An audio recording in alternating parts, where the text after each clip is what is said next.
Let's move on now to the Herald Sun. So sorry possums is the headline tomorrow. Legendary comedian Barry Humphries' state funeral will be held in Sydney after his family declined an offer for a service in Melbourne. Now, it is a surprising move. However, I'm more shocked that Adelaide didn't get a look in to host a farewell for its favourite son, Sir Les Patterson, considering how thrilled they were with him back in the 1970s. I enjoy the finer things of life, and that includes a nice woman, and you're one of my favourites, Jay, and I know you're much loved by the viewers. If I've said a few rudies on the show, I'm a rough diamond, and I think I'm liked for that.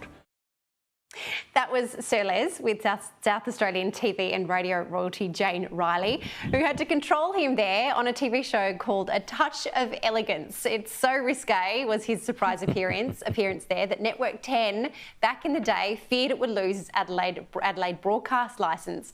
Daisy, look, Sir Les, I have a soft spot for him. I would say, you know, I just love it. I don't find it offensive. I find it hilarious. But it is interesting that the family of which, you know, Barry Humphries himself had so many ties, and Dame Edna herself had so many ties to Melbourne, are moving the party or the memorial to Sydney. It's going to start a whole new, it's like a cultural state of origin, really. It is quite fascinating, isn't it? And as you mentioned, it's interesting that they didn't pick Adelaide, you know, instead of Melbourne. I mean, I mean, it's sort of hard to speculate on the motives here. I mean, he was offered a state funeral there.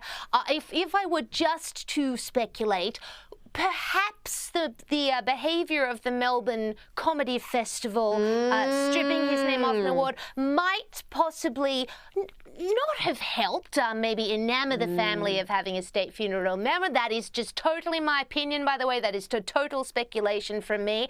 But either way, that is certainly an interesting choice, and I am so sure that Sydney will do an absolutely wonderful job to pay tribute to the man, the myth, the legend, the iconic, dearly loved and sorely missed Barry Humphries.